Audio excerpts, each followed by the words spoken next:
And we're back. Howdy y'all, this is Ethan Bonreal, back at it again, giving you that gay shit you love while jumping into some more Hammerwatch. So, I'm gonna be real with y'all. It is like 70 or 80 degrees outside, and I am loving it. That is peak gay temperature, so I am just like bubbling at the seams with gay energy. And so, in honor of that, I am going to go ahead and just make this episode a story time episode. So, I got a few things I want to talk about, but other than that, I'm not going to really talk about Hammerwatch too much, just because, I mean, it's like, you know, either we die or we don't, and that's basically all the plot you get out of this game, so I hope y'all are ready to get into it. But, oh shit, son. There we go. Let's see if we can murder these. There we go. Oh shit, son, chain reaction. But, you know, I have several things I want to talk about. The first being, I hung out with some gays about 2 days ago, and it was pretty interesting. A lot of them were younger than me. They were about closer to the age of 18 or 20. And, oh my god, they are so fucking loud. And that's actually become a little bit of a meme for me, and this is something that, you know, when I talk about these experiences, I talk about them knowing that a lot of you probably don't necessarily have, like, a large gay community you're a part of, that you interact with in person, that does not involve, like, a bar or a club. But for me, I interact with most of the people I know either through extended social networks or through people I know in college, who are all part of the LGBT group that is at my college. But anyway, those young homosexuals are loud, and that's basically a meme for me, because I just assume that any college-age, 18-year-old gay is going to be extremely loud and just very excited to be around people. Because how it usually works is that they've never been around other gay people before, and they're very excited to meet friends, and they kind of show out a little bit for attention. And some of the more interesting things about the ways that we interact with each other start appearing. The first being is that everyone wants to be the center of attention at the same time, besides the people who don't. And what I mean by that is that there's some people who are like ready to be... Oh shit, the button's not working. There's some people who are ready to be the assigned divas of the room, and they just are loud and constantly telling jokes, or, you know, trying to prove how woke they are. And then there's some other people who are like really shy, and they just do not feel comfortable talking in front of other people, but they just love to observe because they still have that gay energy they have to deal with. And so it was probably like 50-50 between that. You know, I had some people who... This is the boss room, by the way. This boss is going to die very quickly, because I'm pretty over-leveled for this content. Get fucked, nerd. Get fucked, nerd. Get fucked, nerd. There we go. Get kited, son. Oh shit, I'm out of mana. Part of me wants to use a potion just to recharge my mana so this goes by more quickly, but I don't know. Okay, I'll do it. There we go. There we go. This fight is actually extremely hard when you first get to it. If I wasn't over-leveled, this would be very annoying to do. But we killed it, and we got rewarded with a spell crit item, which will be very useful, because spell crit is a very powerful stat to have. But anyway, I'm gonna go ahead and jump back up into this story. Anyway, them kids was loud, and they were just real ornery, and some were ready to be divas and wanted to be the center of attention. And they do that by just being very loud and just yelling a lot. And it's not bad, but it's just a lot. And I actually had a conversation with someone a while ago who had come to one of the meetings. This was probably about a year ago. They had come to one of the meetings, and they just were not really feeling it, because they were basically like, everyone's really loud, and like they're all really trying really hard, and it's a little bit cringy. And I was like, you're correct, they are trying very hard, and it's because, you know, a lot of them were really socially isolated most of their life. And they're not like us. They were not around gay people from a young age. And this person who I was talking about was from Houston, and he, much like I had been when I was younger, had been around gay people. And more specifically, he had been involved in a drag scene as a young teenager. So he was like used to being around gay stuff. And he was like, these people are basically too much, and that they were just all really overreacting, and I was like, you know, it is a little bit annoying, but at the same time, it's like, what else can they really do? They missed out on a lot of milestones, basically. And this is something I've talked about in a previous video a bit. Oh shit, I'm taking a little bit more damage than I really should be. I've already had to use another potion charge. Oh shit! I need to really be careful. Do I need to go this way? We're doing it, Mom. It's really important to be careful around those fire traps, because it's easy to accidentally maim yourself a little bit. But I guess we could go ahead and grab one of those pumpkins. Those are actually oranges, but I like to call them pumpkins, because I like how big and bulbous they look. Anyway. You know, I think that's something that you just have to get used to, I think, if you're really wanting to be around gay people. And I think that's something a lot of people struggle with, is that, you know, one of the biggest criticisms I see, or problems people have that they come to me with, is that, you know, I want to be around gay people, but they just all act really either mean or just really fucking annoying. And, and I mean, like, it's a little bit true. I agree to an extent. But it's like, well, they can't really help it in a lot of cases. You know, people can't really help being socially awkward when they're young like that and they don't really have those experiences. And actually, it's not even just young people. It's like, it's people of a lot of ages. But, you know, if you don't have that experience with other gay people, it makes things, for one, interesting, and then, you know, you're just very excitable. But anyway, the reason I brought that up is a lead up to something that happened. So I was talking to this guy, and, well, two things happened. One of the people in the group started dating someone, which, I mean, that always happens. People just eventually start dating, and it wasn't someone who was normally part of the group. And he showed a picture of the dude to one of our friends, and that friend was basically like, he's nice, but his teeth are too white.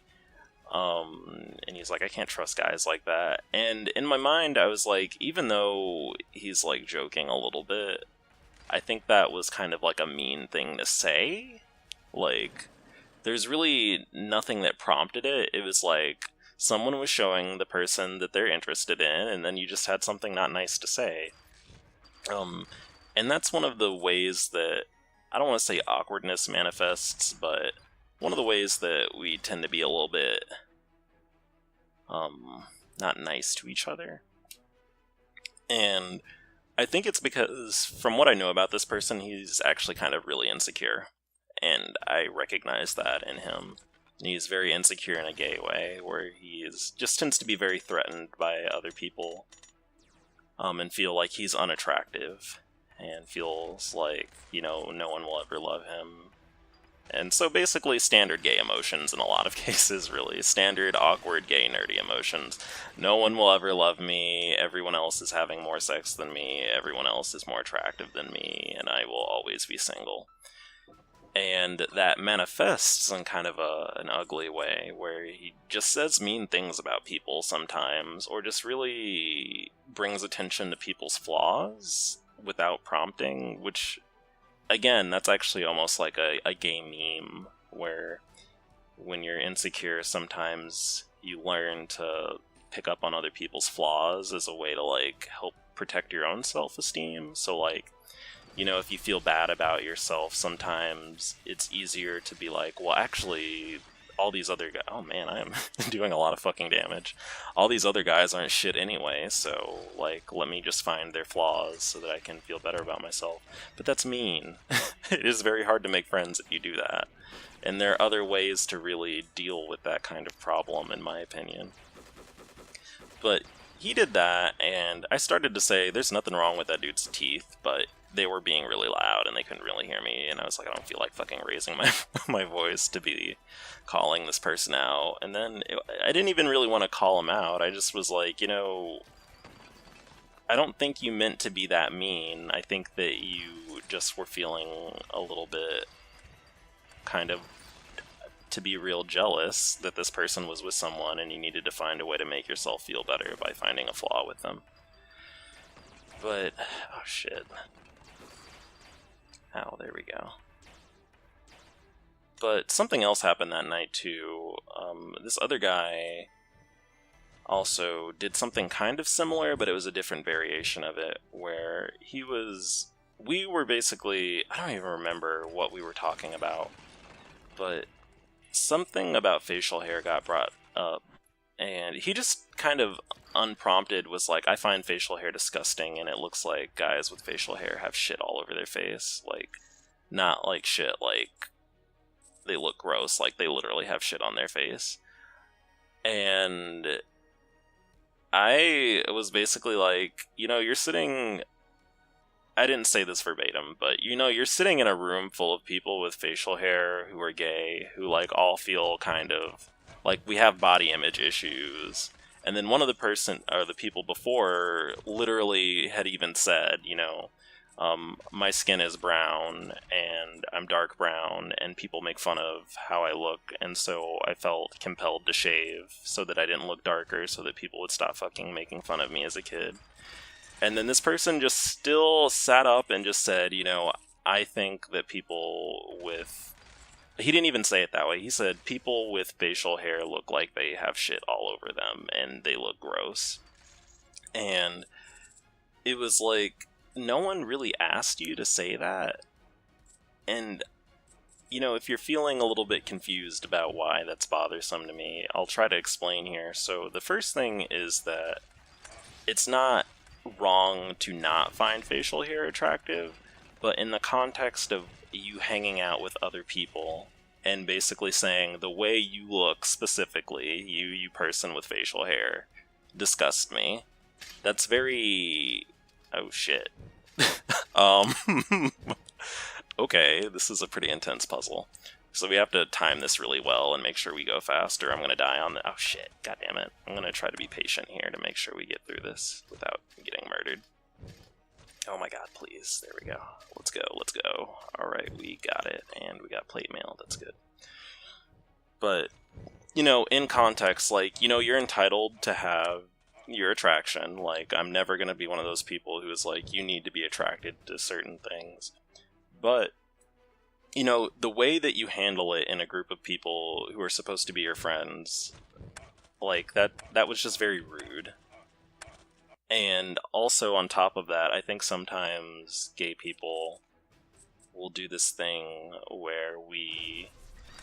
There we go, get the fuck out of here, nerds. Get fucked, get fucked, get fucked. Oh shit, there we go, we're good. Gay people will do this thing where we tend to evaluate each other in terms of physical attractiveness, or like really think of each other primarily in those terms, even when they're not our potential romantic partners or lovers. And so what I mean by that is that this dude was basically saying, he was not attracted to people with certain types of facial hair, and so, or any facial hair rather, and he felt that meant that he should be able to say something about it. And I mean, he can, but he also at the same time felt that he needed to say that because other people existed to be attractive to him. Do you know what I mean? So, like, it's like, why does it necessarily matter if other people have facial hair if they're not people who are really... Like, we're not here in a capacity to be a potential romantic interest, so, like, why does it matter what we, just random people who you hang out with, look like? You know what I'm saying? It's rude. And that's just something I've encountered a lot with gay people, and that's actually been a pretty chronic thing that has caused strife between gay people. Oh, an imp. Oh, thank you, imp. You gave me EXP. That's nice of you. That's caused strife between me and... Or just... Not even just me. It's caused strife between gay people in my life, where we have basically been in situations where, like, people are meeting up with gay friends and they don't realize that, you know, it's kind of mean to talk about people's physical appearance in that capacity, and I think that's something that we get kind of trained to do in a lot of cases. We get trained to basically see each other primarily in a sexual way, and I've talked about this in a lot of fucking videos, you know. If you see other gay people primarily as, like, potential boyfriends or, like, rivals for affection, instead of friends, you start judging them kind of harshly, because it's like, well, this random person doesn't look attractive to me, so they're not a potential lover, so they must be a rival. Or alternatively, going even further, I am not attracted to this person, so I don't want to interact with them at all. And that's happened a few times to me personally, and I've observed it in other people. But, that happened, and I did say something that time. I was basically... I started saying something, and then he just said something really stupid back that I actually literally don't remember now. I just remember it being really irritating. And so I just was like, you know, whatever, I'm done talking about it. And we continued on with our night. But usually in situations like that, I do try to say something. Sorry, hold on. I had to grab my phone. Anyway, usually in situations like that, I try to say something. But, you know, it's not... Sometimes it's just not, I don't have the energy for it. And then also this person has annoyed me in the past. And usually, I try to come to some sort of resolution with that, but I just really didn't have the energy for it. Like, you know, I fully believe this person can overcome being like that, because it's not just about beards, it's more like his attitude towards other people, that, you know, if this person does not match what I think they should look like or be like, then I need to say something mean about it, or I need to voice my disgust with it, you know what I mean? But, I guess that was 1.5 stories, I don't know. But I wonder how y'all feel. Have y'all encountered that before, where someone has just said something like really ugly about other people's physical appearance, or just what they are, and when it's been another gay person, and why you think people do it, or, you know, whatever you have to say, or maybe you agree or disagree, or, you know, maybe you're one of those gay people who does do that, and I'm gonna be real, I'm not gonna act like that's okay, but I will say that I think that that's something that is a very common experience, and that we get kind of trained to be like that a little bit. Because I used to be that way when I was younger. I think a really common example that might be more applicable, there we go, is gender expression and stuff, where, like, people will just say really mean stuff about not being attracted to guys who are feminine, unprompted, and then they'll just say it, and then be like, well, it's my opinion, I should be able to say what I want, without really thinking about how that affects other people. But anyway, I'm gonna put that on pause, we're gonna drop this money down the chute, and I'm gonna show off this boss. So this is actually a really cool fucking boss fight, y'all. So we're fighting 3 necromancers at once, and they take damage from hitting their bodies, and they also take damage from hitting the statues that correspond to each one. So I actually have the option of attacking either the statue or the physical body, but if I AoE, I can hit both at the same time, and you basically get to double up on damage, which is really handy in this fight. And because this class actually specializes in doing a lot of AoE, that makes the fight a lot easier. So we're going to go ahead and take advantage of that. So right now I'm like sawing through these things with Winter, or Orb of Winter. I don't even know if I've even named that ability on screen. I haven't really been thinking about telling y'all what the fuck is going on in the game, but that orb that I shoot out that does the spinning icicles is Orb of Winter, and it's a very strong ability, but it takes up almost all of my mana, so I can only do it 1 or 2 times in a row at this point in the game. Let's see. There we go. This fight is actually also really hard when you first get to it, but that's like what all the boss fights in this game are like. This is one of those roguelikes where you just, it's almost I don't want to say it's impossible to beat it on like your first run of it, but you kind of need to die early on to bring money back to town to upgrade your town in order to succeed in this game. But we killed that, and we did it, Mom. So we're gonna wrap up the video here. Let's see, we got a Stinger and a Defender's Halberd. So I'll show off the next floor for a second. It's actually a library, and it looks pretty interesting. But should I go more? Nah, we really need to cut this. We're probably at like 20 or so minutes now, so... In the meantime, in between time, I'm Ethan Bonreal, and I'm getting the fuck out of here, so I'll see you nerds later. Goodbye.